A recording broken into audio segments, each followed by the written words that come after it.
চীনের এক সমুদ্র পাড়ে অবস্থিত ট্যাং ভিলেজ নামের এই গ্রাম স্বপ্নের মতো সুন্দর। সেই ছোট্ট গ্রামে ছবি বা পেন্টিংয়ের খুব প্রচলন ছিল। অনেকে পেন্টার হতে চাইতো, কারণ জঙ্গি নামের এই পেন্টারের ছবিগুলো বেশ উচ্চমূল্যে বিক্রি হতো। ছবি বিক্রি করে সে হয়ে উঠেছে গ্রামের অন্যতম ধনী ব্যক্তি। তার বিশাল পোস্টার আর ব্যানার দেখে বোঝা যায় সে হচ্ছে এই গ্রামের একজন রোল মডেল। লোকটা বুড়ো হলো, টাকার জোরে কম বয়সী এক মেয়েকে গার্লফ্রেন্ড বানিয়েছে। মেয়েটার প্রাক্তন বয়ফ্রেন্ড ছিল হুয়েন নামে এই হতদরিদ্র ছেলেটা। মানুষের ছবি এঁকে অল্প স্বল্প উপার্জন করলেও তার আর্থিক অবস্থা এতটাই খারাপ ছিল যে ঠিকমতো বাড়ি ভাড়াটাও দিতে পারতো না। বাড়ির মালিক বিরক্ত হয়ে তাকে বোতল ছুঁড়ে মারে। রেগে গিয়ে মালিকের দিকে ছোড়ার পরিবর্তে উল্টো সেই বোতলটা রেখে দেয় বিক্রি করার জন্য, কারণ বোতল কুড়িয়ে বিক্রি করাটা ছিল তার পার্ট টাইম জব। গ্রামের অন্যান্য ছেলেদের মতো হুয়েনেরও ছিল পেইন্টার হওয়ার অদম্য ইচ্ছে, তবে বাকিদের তুলনায় সে খুব ভালো ছবি আঁকত। একদিন বিলাসবহুল গাড়িতে করে জঙ্গি তার গার্লফ্রেন্ডকে নিয়ে হুয়েনের সামনে দাঁড়ায়। তার দিকে 5,000 টাকার ছুঁড়ে মারে। হুয়েন জিজ্ঞেস করে, এত কম টাকা দিলে কেন? পেন্টিংটা কত দামে বিক্রি হয়েছে? জঙ্গি বলে, 1,00,000 টাকায়। এই 5,000 টাকা হচ্ছে তোমার পারিশ্রমিক, আর বাকি 95,000 টাকা হচ্ছে আমার রেপুটেশনের মূল্য। অর্থাৎ জঙ্গি নিজে কোনো পেন্টিং করে না, সে মূলত হুয়েনের নিকট কিনে নিজের নামে চালিয়ে দেয়। তারপর তার গার্লফ্রেন্ডকে বলে, এই ছেলেটাকে ছেড়ে না আসলে তোমাকে ওর মতো হতদরিদ্র জীবন কাটাতে হতো। ওর গাড়িটা দেখো, ওটা গাড়ি নামের কলঙ্ক। দেখা যায় তার গাড়ির চাকা পাঞ্চার হয়েছিল। এ দেখে রেগে গিয়ে লাথি মারতেই সামনের হুড, একটা দরজা, পিছনের কভার খুলে পড়ে যায়, আর অন্য একটা চাকা নিজে থেকে পাঞ্চার হয়ে যায়। এরপর হতাশ হয়ে যখন বাড়ির দিকে ফিরছিল, তখন রাস্তার দরজাটা আবারও খুলে পড়ে গেলে সে দরজাটা রেখেই চলে যায়। বাড়ি ফিরতে বাড়ির মালিক জানিয়ে দেয় 2 মাসের ভাড়া বকেয়া রয়েছে, টাকা না দিলে আগামীকাল বাড়ি থেকে বের করে দেওয়া হবে। এই শুনে জাহাঙ্গীর দেওয়া 5,000 টাকা তার মুখে ছুঁড়ে মারে। এরপর সে চলে আছে গ্রামের আর্ট গ্যালারিতে। গ্যালারির ওনার লাউজুকে কিছু টাকা দিয়ে বলে সামনের এক্সিবিশনে যেন তার কিছু ছবি ওঠানো হয় বিক্রির জন্য। তো লাউজে বলে, আগেরবার তোমার একটা ছবিও বিক্রি হয়নি। ক্রেতারা সবচেয়ে আগ্রহী জাহাঙ্গীর পেন্টিং কেনার জন্য। দেখো, এই মিষ্টি আলু পেন্টিংটা দেখেই ক্ষুধা লেগে যায়, ইচ্ছা হয় এখনই আলুটা খেয়ে ফেলি। তার তুলনায় তোমার পেন্টিং খুবই বাজে হয়। এই শুনে হুয়েন মুচকি হাসে, কারণ এই পেন্টও ছিল তার নিজের আঁকা, যেটা জাহাঙ্গীর কাছে বিক্রি হয়েছে। সে বলে, মাসাজ পার্লারে মেয়েটা মানে শাওয়িং বলেছে আমার পেন্টিং হচ্ছে এই গ্রামের সবচেয়ে সেরা। এ শুনে লাউজে এসে বলে, শাওয়িং হচ্ছে একজন অন্ধ মেয়ে, সেই পেন্টিংয়ের মর্ম কি বুঝবে? তখন ওই শাওয়িংকে দেখানো হয় সে কাস্টমারকে মেসেজ করে দিচ্ছিল। পাশের জন বলে, শুনেছি অন্ধ মানুষের অনুভূতি বেশি হয়। এ বলে চিরুনি দিয়ে তাকে খোঁচা মেরে জিজ্ঞেস করে, বলো তো কী দিয়ে মেরেছি? শাওয়িং বলে, চিরুনি দিয়ে। এরপর অন্যজন মেরে জিজ্ঞেস করে, এবার বলো তো তোমাকে কে মেরেছে? এভাবে তারা দুইজন তাকে খুব বিরক্ত করে। তখন হুয়েন চলে আসায় তারা চলে যাচ্ছিল। সে তাদেরকে ধরে জিজ্ঞেস করে, এবার বলো তোমাদের অনুভূতি কেমন? এতে তারা রেগে গিয়ে মারতে শুরু করে। হুয়েন বলে, এর জরিমানা হিসাবে আমাকে 500 টাকা দাও। এই শুনে তারা আরও বেশি মারে। এরপর হুয়েন তার ক্ষতস্থান ক্লিন করার জন্য শাওয়িং তার বাড়িতে চলে আসে। হুয়েন তার বানিয়ে বানিয়ে বলে, সবচেয়ে বেশি আমি তাদেরকে মেরেছি, তারা আমাকে শুধু 2টে ঘুষি মেরেছে। এ বলে শাওয়িং এর একটা ইচ্ছে পূরণ করে। তার জন্য একজোড়া হাই হিল জুতা কিনে এনেছিল। শাওয়িং বলে, তোমাকে বলেছিলাম আমি অন্ধ বলে মা কখনো হাই হিল জুতা পরতে দেয় না, তাই এগুলো পেয়ে আমি অনেক খুশি। এই বলে তাকে নিয়ে ড্যান্স করে। হুয়েন বলে, মেসেজের সার্ভিসটা বন্ধ করে দাও। শাওয়িং বলে, আমি অন্ধ, আর এটা ছাড়া অন্য কি করব? তুমি ফেমাস পেন্টার হওয়া পর্যন্ত কাজটা করে যাব, তারপর না হয় তোমার সাথে থাকবো। এই বলে তারা যখন কিস করতে যাবে, তখনও হুয়েন লক্ষ্য করে তার বন্ধু ম্যাং তাদের দিকে তাকিয়ে আছে। সে বলে, দয়া করে বাহিরে যাও। এই শুনে ম্যাং একটা পেন্টিং সামনে ধরে লুকিয়ে পড়ে। হুয়েন শাওয়িংকে বলে, এটা হচ্ছে তার বন্ধু, বাড়ি ভাড়া দিতে না পারায় তাকে বের করে দিয়েছে, তাই আজকের জন্য তার কাছে থাকতে এসেছে। আরেকজনের উপস্থিতি বুঝতে পেরে শাওয়িং চলে যায়। এরপর তারা দুই বন্ধু ছাদে এসে ড্রিঙ্কস করে। ম্যাং জানায় সে 3 প্যাকেট লটারি কিনেছে, একটা লেগে গেলেই কোটিপতি হয়ে যাবে। তবে হুইয়েন বলে, এটা লটারি হচ্ছে এক ধরনের ধোঁকাবাজি, দেখিনি ও একটা পুরস্কারও জিতবে না। তারপর ড্রিঙ্কস করে তারা সেখানে ঘুমিয়ে পড়ে। কিছুক্ষণ পর হুইয়েংয়ের ঘুম ভেঙে গেল। দেখতে পায় এক বিশাল মহাকাশযান বা স্পেসশিপ ঠিক তার বাড়ির উপরে এসে থেমেছে। এই দেখে ভয়ে মুখ লুকিয়ে রাখে। তারপর উকি দিয়ে দেখে সেই স্পেসশিপ থেকে কয়েকজন এলিয়েন তার বাড়ির সামনে নেমেছে। এদিকে এলিয়েনের ছবি তোলার জন্য ফোনটা বের করে। এরপর ছাদের কিনারায় গিয়ে ড্রামের পেছনে লুকিয়ে পড়ে। তবে ক্যামেরা ক্লিক করতে প্লাস জ্বলে ওঠে, তা বুঝতে পেরে এলিয়েনরা মুহূর্তেই উধাও হয়ে যায়। সে আকাশে তাকিয়ে দেখে স্পেসশিপটা নেই, অর্থাৎ এলিয়েনরা তাদের গ্রহে ফিরে গিয়েছে। তবে লক্ষ্য করে দেখে তারা কিছু একটা ফেলে গিয়েছে। পরদিন সকালে তার ঘুম ভাঙিয়ে নিজের বিছানায় ম্যাংকে জানায় গত রাতে এলিয়েনদের কাহিনী। তারপর এইসব উদ্ভট কাহিনী ম্যাং মোটেও বিশ্বাস করে না। উল্টো তার আঁকা একটা এলিয়েনের পেন্টিং দেখিয়ে বলে, এই ছবিটা তুমি দেখে এলিয়েন নিয়ে স্বপ্ন দেখেছ। এ বলে সে বাইরে যায়। হুয়েন বিশ্বাস করে গত রাতে যা দেখেছিল তা ছিল তার একটা স্বপ্ন। তবে টেবিলের উপর দেখতে পায় একটা পেন্সিল, ঠিক এমন একটা পেন্সিল তার স্বপ্নে দেখা এলিয়েনদের ফেলে গিয়েছিল। সেই পেন্সিলটা তার ব্যাগে রেখে দেয়। তারপর প্রতিদিনের মতো তার কাজে চলে যায়। খুব সুন্দরভাবে একটা মেয়ে ছবি এঁকে দিচ্ছিল। হঠাৎ করে বেগুনি রঙের পেন্সিলটা ভেঙে যায়। খুঁজে দেখে ওই রঙের আর কোনো পেন্সিল তার কাছে নেই। তখন তার চোখ যায় আজকে সকালে টেবিলের উপর পাওয়া সেই পেন্সিলটার উপর। সেটা ছিল বেগুনি রঙের। তাই উপায় না হয়ে সেটার মাথা শুরু করে এরপর কালার ম্যাচ হয় কিনা তার রাখতে পারে। তবে অদ্ভুতভাবে সেই বিদ্যুৎটা নড়াচড়া করতে থাকে এবং যেরকমটা গেছিলো ঠিক সেরকম আকারে একটা পাথরে রূপান্তর হয়ে পড়ে যায়। হতবাক হয়ে পাথরটা সে হাতে নেয়, বুঝতে পারে এটা সত্যিকারের একটা পাথর। এদিকে সে একটা আপেল আঁকে সেই পেন্সিল দিয়ে, আর ঠিক এমনভাবে আপেলটাও বাস্তব পরিণত হয়ে তার সামনে পড়ে। সময় নষ্ট না করে আপেলে কামড় দিয়ে দেখে আপেলটা একদম রিয়েল। তাই সেটাকে পকেটে ঢুকিয়ে আজকের মতো এখানে কাজ বন্ধ করে বাড়ি চলে আসে। কিছুক্ষণ আগে সে স্বপ্ন দেখেছিল নাকি বাস্তব তা পরীক্ষা করার জন্য বন্ধুকে বলে আমাকে মারো। এই শুনে ম্যাং সজোরে এক লাথি মারে। লাথি খেয়ে বুঝতে পারে সে স্বপ্ন দেখছে না। বন্ধুকে জানায় গত রাতে সত্যি এলিয়েন এসেছিল আর যাওয়ার সময় জাদুকরী ক্ষমতা সম্পূর্ণ একটা পেন্সিল রেখে গিয়েছে।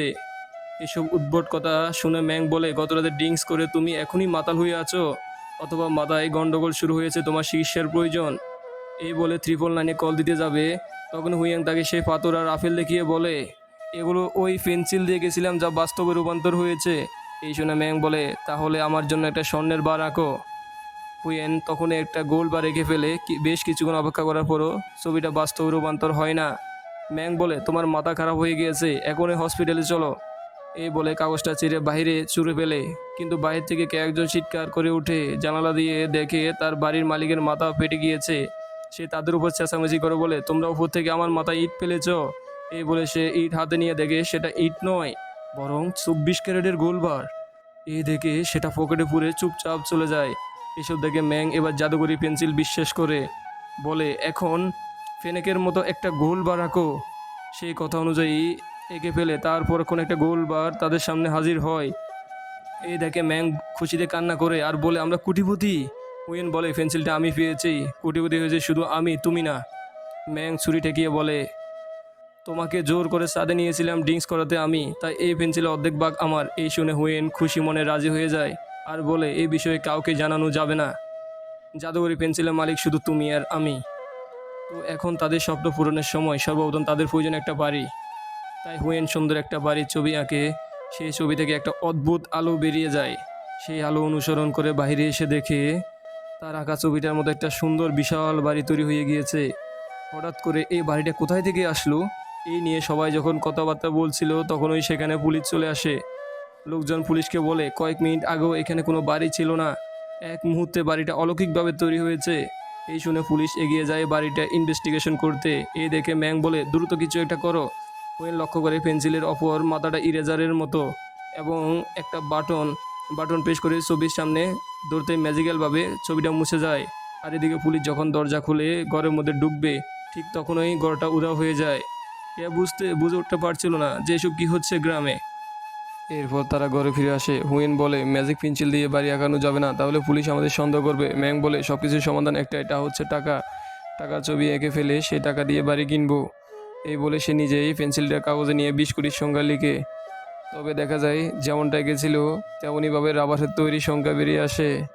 এ দেখে এবার হুইয়েন আঁকা শুরু করে আর ঠিক আগের মতোই ছবিটা কেঁপে আলো বেরিয়ে আসে আর সেই রুমটা টাকায় ভরে যায়। এরপর দিন বাড়ির মালিক চিৎকার চেঁচামেচি করে সবাইকে ভাড়া পরিশোধ করতে বলে। ভাড়াটিয়া জানায় তাদের আঁকা ছবিগুলো বিক্রি হচ্ছে না, হাতে একদম টাকা নেই। তখন হুইং আর ম্যাং এসে দামি পোশাক পরে পোজ দিয়ে দাঁড়িয়ে থাকে। স্টাইল করে নামতে গিয়ে পড়ে যাওয়ার অবস্থা হয়। বাড়িওয়ালা জিজ্ঞেস করে এই গরমে জোকারের মতো বাড়ি ড্রেস পরে কোথায় যাচ্ছ। আর কথা শেষ হওয়ার আগে হুইয়েন তুড়ি দিলে তার অ্যাসিস্ট্যান্ট এয়ার কুলার নিয়ে চলে আসে। কুলারের প্রচণ্ড ঠান্ডা বাতাসে বাড়িওয়ালার শরীর কেঁপে ওঠে। সে বলে এই মাসে ভাড়াটা বকেয়া আছে, জলদি পরিশোধ করো।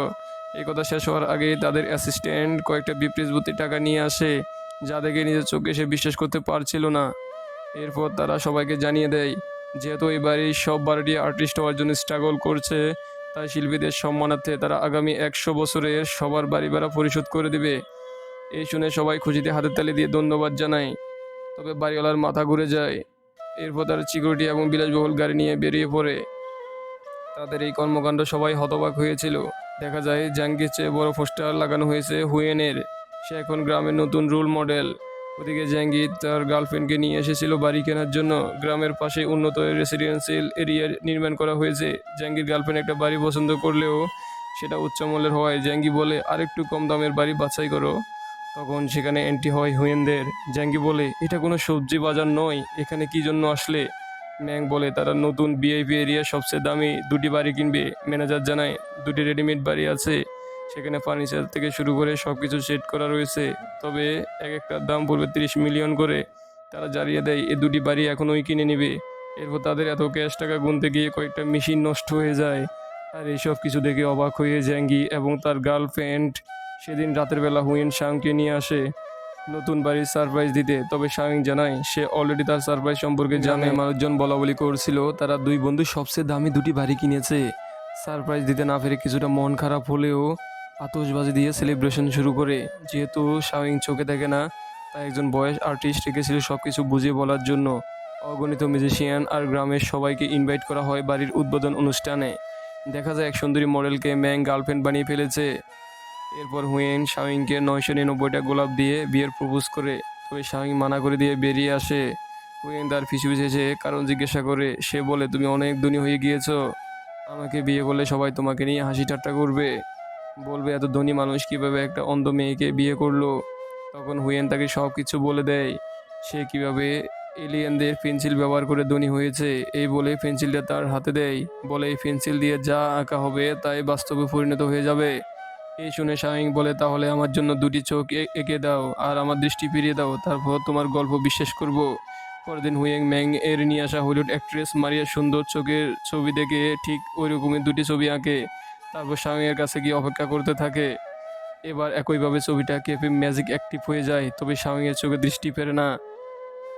হুয়েন লক্ষ্য করে দেখে চোখগুলো উঠেছে ম্যাংয়ের ঘাড়ের উপর। এই দেখে তারা বয়ে চিৎকার শুরু করে। পেন্সিলের ইরেজার দিয়ে ছবিটা মুছে দিলে ম্যাংয়ের ঘাড় থেকে চোখগুলো উধাও হয়ে যায়। তাই এবার শাওইংয়ের চোখ সহ সম্পূর্ণ বডি এঁকে ফেলে। তবে এবারও চোখ ঠিক হয় না দেখে চলে যাচ্ছিল। ঠিক তখনই ছবিটা কাঁপতে শুরু করে। তাকিয়ে দেখে সে উধাও হয়ে গিয়েছে এবং ম্যাজিক্যালভাবে আবার ফিরে এসেছে চোখের দৃষ্টি নিয়ে। তখনও এক শুটিং স্পটে দেখা যায় অদ্ভুত এক ঘটনা। হলিউড অ্যাক্ট্রেস মারিয়ার চোখ উধাও হয়ে গিয়েছে। এছাড়াও শহরে আরও কিছু অলৌকিক ঘটনা ছড়িয়ে পড়ে। টিভি নিউজে দেখা যায় এক লোক বলছিল কয়েকদিন আগে হঠাৎ করে তার বাড়িটা গায়েব হয়ে যায়। প্রায় 10 মিনিট পর বাড়িটা আবারও জায়গার মধ্যে ফিরে আসে। তো এইসব ঘটনা শুনে পুলিশ খুব চিন্তিত হয়ে পড়ে। থানায় একজন লোক কমপ্লেন করতে আসে, জানায় গত পরশু তার স্ত্রীকে নিয়ে ঘুরতে বেরিয়েছিল, চলন্ত অবস্থায় গাড়ি গায়েব হয়ে গিয়ে তারা রাস্তায় পড়ে যায়। বলে অত স্পিডে অনেকক্ষণ ধরে রাখায় রাস্তায় ঘষা খেয়েছিলাম, বিশ্বাস না হলে এই দেখুন, গাড়িটা ছিল আমার বসের। এই ঘটনা বসকে বলে সে আমাকে পাগল ভেবে অনেক মারবে। তখন আরও কয়েকজন অফিসার এসে জানায় ব্যাংক থেকে অনেক টাকা উধাও হয়ে গিয়েছে। সিসিটিভি ফুটেজ দেখে সত্যি অনেকগুলো টাকা জাদুকরিভাবে অদৃশ্য হয়ে যায়। তখন আরেকজন অফিসার এসে বলে কয়েকজন ট্যুরিস্ট হট এয়ার বেলুনে করে ঘুরছিল, মাঝ আকাশে বেলুনটা গায়েব হয়ে গেলে ট্যুরিস্টের নদী পড়ে যায়। তখন আমরা দেখি হুয়েনরা হট এয়ার বেলুনে আকাশে উড়ে বেড়াচ্ছে। ম্যাজিক পেন্সিলের সাহায্যে সমস্ত ইচ্ছে পূরণ করছিল তারা। এত শপিং করে যে একটা পুরো ট্রেন ভাড়া করতে হয়। এরপর শাওইং তাকে ধন্যবাদ জানায়, তার জন্য সে আবার নতুন করে পৃথিবীর আলো দেখতে পারছে। হুইং বলে, ধন্যবাদ আমাকে নয়, এলিয়েনদের দাও। এই শুনে ম্যাং বলে, আমার গার্লফ্রেন্ড ম্যাজিক পেন্সিল বিষয়ে কিছুই জানে না, তাকে বলেছে আমাদের পেন্টিং অনেক দামে বিক্রি হয়, পেন্টিং বিক্রি করে আমরা এত ধনী হয়েছি। এই শুনে হুইং তাকে নিয়ে চলে আসে লাউজুর আর্ট গ্যালারিতে। তাকে জানায় এই গ্যালারিতে আমরা 50 লক্ষ টাকা ডোনেশন দিবে, এর বিনিময়ে তাদের জন্য একটা এক্সিবিশন করতে হবে। তার কথা মতো লাউজুর ধনী ক্রেতাদের নিয়ে আসে হুয়েনের এক্সিবিশনে। সেখানে টাকা দিয়ে একজন বিখ্যাত পেইন্টারকে এনে হুয়েনের পেন্টিংয়ের অনেক প্রশংসা করায়, যার ফলে ক্রেতারা বিশ্বাস করে এই পেন্টিংগুলো সত্যিই অনেক দাম। এছাড়া হুইংয়ের নিজস্ব কয়েকজন লোক ছিল যারা এই অকেশনে বেশি দাম হাঁকিয়ে পেন্টিংয়ের মূল্য বাড়িয়ে দেয়। ওদিকে এই এক্সিবিশনে নিউজ পেয়ে জ্যাঙ্গি খুব জেলাস হয়েছিল। হুয়েন তার নাম যশ খ্যাতি সব চিনিয়ে নিচ্ছে। এসব তার গার্লফ্রেন্ডকে বললে সে উত্তরে বলে, তুমি হুইয়েনের প্রতি খুব জেলাস আছো, তুমি জানো সে তোমার থেকে অনেক বেশি ট্যালেন্টেড, তার আঁকা পেন্টিং বিক্রি করে পর্যায়ে এসেছো, তুমি একজন ফেক আর্টিস্ট। এই শুনে রেগে গিয়ে তাকে মারধর করে। এরপর জানতে পারে ব্যাংকের টাকা উধাও হয়ে যাওয়ার ঘটনা। এতে সন্দেহ করে পুলিশকে বলে টাকাগুলো হয়তো হুয়েন তার বন্ধু চুরি করেছে, কারণ হতদরিদ্র ছেলেগুলো রাতারাতি ধনী হয়ে গেল। তার কথা যুক্তি পেয়ে পুলিশ অফিসার সিভিল ড্রেসে এক্সিবিশনে চলে যায়। তখন আরেকজন অফিসার ফোনে জানায় হুয়েন সেই টাকা দিয়ে বাড়ি কিনেছে, সেই টাকার সিরিয়াল নাম্বার হুবহু মিল রয়েছে ব্যাংক থেকে চুরি হওয়া যায় টাকাগুলোর সাথে। অর্থাৎ ব্যাংক লুটের পিছনে হুয়েন জড়িত। এই শুনে তখনই এক্সিবিশন বন্ধ করে হুয়েন আর ব্যাংকে জিজ্ঞাসাবাদ করে ব্যাংকের টাকা চুরি হওয়ার সাথে তাদের বাড়ি কেনার টাকাগুলোর সিরিয়াল নাম্বার একদম মিলে যায় এবং তাদের গাড়িগুলোর মতো দেখতে দুটি গাড়ি খুঁজে পাওয়া যাচ্ছে না। এসব শুনে হুইন বলে আমরা ম্যাজিক জানি, ম্যাজিকের মাধ্যমে টাকা আর গাড়িগুলো এনেছি। এই শুনে অফিসার বলে ম্যাজিক দিয়ে লাল রঙের ফেরারি ব্র্যান্ডের কার নিয়ে আসো।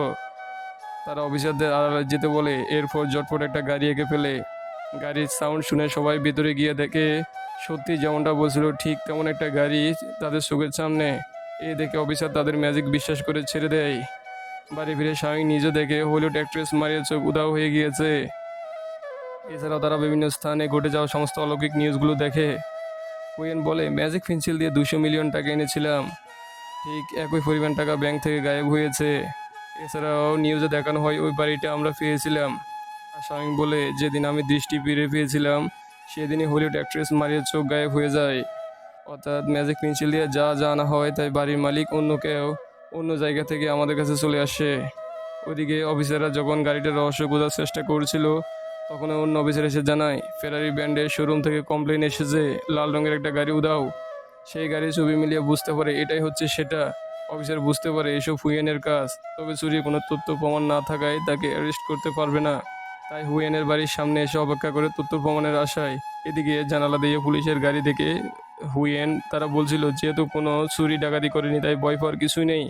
তখনই কলিং বেল বেজে উঠলে তারা ভয়ে লুকিয়ে পড়ে। শাওন দরজা খুলে দেখে হুইয়েনের প্রাক্তন গার্লফ্রেন্ড সাশাকে। এরপর সে ভিতরে এসে ড্রিঙ্ক করতে শুরু করে আর জানায় তার বয়ফ্রেন্ড জাঙ্গি তাকে অনেক মেরেছে, সে কখনোই ভালোবাসা পায়নি, হুইনকে ছেড়ে গিয়ে সে খুব অন্যায় করেছে আর আগামীকাল সে গ্রামের বাড়ি চলে যাবে, তাই শেষবারের মতো ক্ষমা চাইতে এসেছে। তার মাকে বোঝার চেষ্টা করেনি, তোমার জায়গায় অন্য কেউ হলে সেও চলে যেত।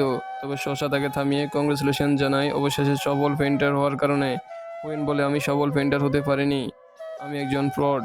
এই বলে এলিয়ানদের জাদুকরি পেন্সিলে বিশেষ সব কিছু বলে দেয়। এই পেন্সিলটা লকার থেকে বের করে দেখায়, দেখা যায় এই সব কিছু শশার গায়ে লাগানো গোপন ক্যামেরা দিয়ে দেখতে পায় জ্যাঙ্গি। ওইদিকে শাওইং ও ম্যাং এর গার্লফ্রেন্ড টিভিতে দেখছিল এক্সট্রেস মারিয়ার চোখ হারানোর ঘটনা। সে বলে হঠাৎ করে চোখ হারিয়ে মারিয়া মানসিকভাবে ভেঙে পড়েছে। এই বলে শাওইং এর চোখের দিকে তাকিয়ে বলে তোমার চোখগুলো ও মারিয়ার চোখের মতো। পরদিন শাওইং আর ম্যাং হুইনকে ঘুম থেকে উঠায়। গত রাতে মাতাল হয়ে সে এখানেই ঘুমিয়েছিল। পাশে তাকিয়ে দেখে অফিসারেরা বাড়িতে চলে এসেছে। এই দেখে তারা তিনজন অন্য রুমে এসে পরামর্শ করছিল যে এখন কি করবে। পুলিশ হয়তো তাদের ম্যাজিক পেন্সিলের বিষয়ে জেনে গিয়েছে, কনফিডেন্স হয়ে থাকতে হবে যাতে পুলিশ তাদের সন্দেহ না করে। তবে দেখা যায় সে নিজে ভয়ে কফি খেতে পারছিল না। হুইন বলে পেন্সিলটা পুলিশের দিয়ে দেওয়া উচিত। ম্যাং বলে তাহলে পুলিশ আমাদের সব টাকা সম্পত্তি ইরেজ করে দিবে, ফলে আমরা আবারও আগের মতো হতদরিদ্র হয়ে যাব। আর শাওইং আবারও চোখ অন্ধ হয়ে যাবে। শাওইং বলে আমার স্বপ্ন ছিল এই সুন্দর পৃথিবীটা দু চোখ ভরে দেখার, সেই ইচ্ছে পূরণ হয়েছে। অন্য কারো চোখ দিয়ে কাউকে অন্ধ করে নিজেকে খুশি রাখতে পারবো না।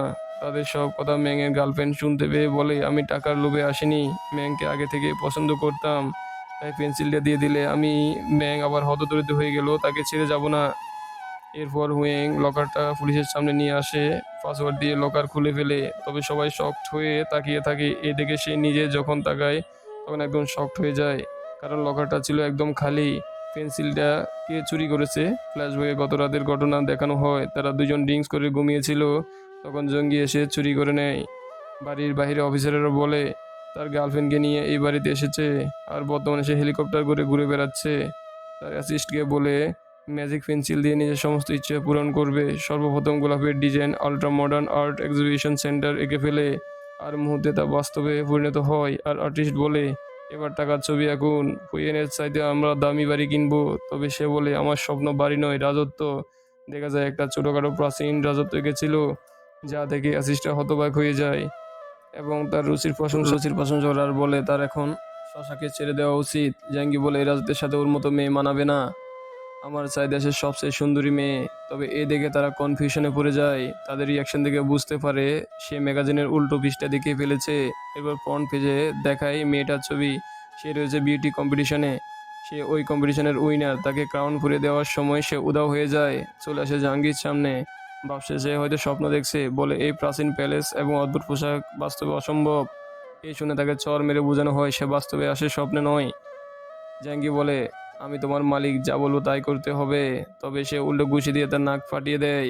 তখন হুয়েনরা পুলিশ নিয়ে চলে আসে। অফিসাররা বলে, এক্ষুনি এই প্যালেস মুছে ফেলো। জাহাঙ্গীর বলে, এখনই কেন মুছবো? অফিসার বলে, কারণ তোমার পিছনে হয়েছে এয়ারপোর্ট। এ দেখে বলে, ক্ষমা করবেন, অন্য কোথায় নিয়ে নিচ্ছি। অফিসার বলে, কোথাও সরাতে হবে না, এখনই মুছে ফেলো, পেন্সিলটা দিয়ে দাও। কারণ এই পেন্সিলের সাহায্যে প্রাপ্ত জিনিসগুলো অন্য কোথাও থেকে উদা হয়ে তোমার কাছে আসবে। যার মালিক তুমি নও, অন্য কেউ। তখন তার অ্যাসিস্ট্যান্ট বলে, পুলিশ ঠিকই বলেছে, চলুন আমরা চাঁদে চলে যাই, সেখানে ইচ্ছামতো বাড়িঘর তৈরি করব। অন্যজন বলে, গাদা, ছাদে কোথাও অক্সিজেন নেই, আমরা বাঁচবো না। এই শুনে জাহাঙ্গীর তার ম্যাগাজিনের একটা পেজ দেখিয়ে বলে, এখনই প্রয়োজন এই স্পেসশিপটা, কারণ ফেন্ডারাস প্ল্যান্টের নামে একটা গ্রহ রয়েছে, স্বর্গীয় সৌন্দর্য আর অক্সিজেনের অভাব নেই সেই গ্রহে। এই বলে সে দ্রুত স্পেসশিপ এঁকে ফেলে। তখন ওই পৃথিবীর উপর ঘুরতে থাকা সেই স্পেসশিপটা দেখানো হয়। তার ভিতরে এলিয়ানরা বলছিল, হারিয়ে যাওয়া পেন্সিলটি উদ্ধার না করলে ফিরে যাওয়া অসম্ভব। তো ঠিক তখন ওই স্পেসশিপটা অদৃশ্য হয়ে জাহাঙ্গীর প্যালেসের উপর চলে আসে। সবাই হতবাক হয়ে সেই বিশাল স্পেসশিপটা দেখছিল। ওয়েন অফিস ছিল, এরাই হচ্ছে পেন্সিলের আসল মালিক। এরপর শিপটা প্যালেসের উপর ল্যান্ড করে। সেই এলিয়েনরা নিচে নামে আসে। হুয়েন তাদেরকে ওয়েলকাম জানিয়ে হ্যান্ডশেক করতে চায়। তখন এলিয়েন রেগে গিয়ে তার গলা টিপে ধরে আর জিজ্ঞাসা করে, তাদের পেন্সিলটা কোথায়? হুয়েন জাহাঙ্গীর দিকে ইশারা করে। সেদিকে তাকিয়ে দেখে জাহাঙ্গীর একটা ট্যাঙ্ক বানিয়ে ফেলেছে এলিয়েনদের মারার জন্য। তাদেরকে টার্গেট করে যখন শ্যুট করতে যাবে, তখন এলিয়েনরা ট্যাঙ্কের মাজালটা বাঁকা করে তাদের দিকে ঘুরিয়ে দেয়। তাদেরকে দেখে জাহাঙ্গীর বয়ে অ্যাসিস্ট্যান্টদের বলে, তোমাদের উচিত হয়নি অন্যের পেন্সিল চুরি করা। তাই চলো প্রথমে সবাই মিলে ক্ষমা চাই। তবে তাদেরকে আকাশ থেকে ছুঁড়ে মারে। অ্যাসিস্ট্যান্টরা নিজেদের আন্ডারওয়্যার খুলে স্যারেন্ডার করে। এলিয়েনরা পেন্সিল ফিরে পেলেও প্রচণ্ড রেগে যায়, কারণ পেন্সিলের মারাটা শুরু হয়েছিল। এটাকে তারা মূলত ইরেজার হিসেবে ব্যবহার করে আকাশে ভেসে থাকা বিভিন্ন স্টোন স্টোরেট সামনে থেকে সরানোর জন্য। এটাকে পেন্সিল হিসেবে ব্যবহার করে না। তাই জাঙ্গিকে যখন প্রায় মেরেই ফেলবে, তখন হুইন এসে বলে, পেন্সিলটা আমি ড্যামেজ করেছি, ওর কোনো দোষ নেই। এই শুনে এলিয়ান তার কাছে এসে বলে, আমাদের গ্রহের মতোই এখানেও ভালো খারাপ দুই ধরনের মানুষ থাকে। তখন সেখানে আরও পুলিশ এসে এবং এয়ারপোর্ট চলে আসে। এদিকে তারা চলে যাচ্ছিল। হুইন বলে, এই পেন্সিল দিয়ে আনা সব কিছু আগের জায়গায় ফিরিয়ে দাও। তখন বাটন প্রেস করতেই প্রথমে প্যালেসটা গায়েব হয়ে যায়। দেখা যায় এই প্যালেসটি ছিল শুটিং স্পটের। সেখানে ঐতিহাসিক একটা মুভি নির্মাণের জন্য এই প্যালেসটা বানানো হয়েছিল। এরপর শাওয়িং এর চোখ গায়েব করে দেওয়া হয়, আর সাথে সাথে অ্যাক্ট্রেস মারিয়া দৃষ্টি ফিরে পায়। সেই সুন্দরী মেয়েটাও গায়েব করে দিল। সে তার অনুষ্ঠানে ফিরে যায় এবং বাড়িওয়ালা সেই গোল পান নিয়ে সবাইকে মিথ্যা বলে যাচ্ছিল যে এটা তার পরদাদা রেখে গিয়েছিল। তবে সবার চোখের সামনে সেটাও গায়েব হয়ে যায়। বড় স্বর্ণের বারটা, হুইয়েনের গাড়িটা, সব কিছু পূর্বের জায়গায় ফিরে যায়। এমনকি জাহাঙ্গীরের ড্রেসগুলো সেই শুটিংয়ের অ্যাক্ট্রেসদের গায়ে ফিরে যায়। ড্রেস ছাড়িয়ে তাদের অবস্থা হয়ে যায় খুবই লজ্জাজনক। পুলিশ তাদের ধরে ফেলে। তখন এলিয়েনরা দেখে তাদের স্পেসশিপটাও আগের জায়গায় ফিরে গিয়েছে। একজন বলে, এখন না পালালে আমাদেরকে ধরে চিড়িয়াখানায় ঢুকিয়ে দিবে। তাই তারা জলদি পালিয়ে যায়। এরপর থেকে হুইয়েন আবারও হতদরিদ্র হয়ে যায়। তার একটা পেন্টিং বিক্রি করতে কাস্টমারের কাছে চায় 300 টাকা। শেষমেশ 30 টাকা বললেও কাস্টমার তার পেন্টিং কেনে না, বলে এমন অদ্ভুত পেন্টিং বিনা পয়সায় দিলেও নেব না। তখন শাইন এসে বলে, এসব বাদ দিয়ে পার্লারে যাও, মেসেজের জন্য কাস্টমার বসে আছে, তাদের একটা ফুটফুটে সন্তান আছে এবং শাইন এখন চোখে দেখতে পারছে হয়তো এলিয়েনরা হুইয়েনের সততা পুরস্কার হিসাবে শাইনের দৃষ্টি ফিরে দিয়েছিল। আর এখানেই এই ফ্যান্টাস্টিক ড্রামার সমাপ্তি ঘটে।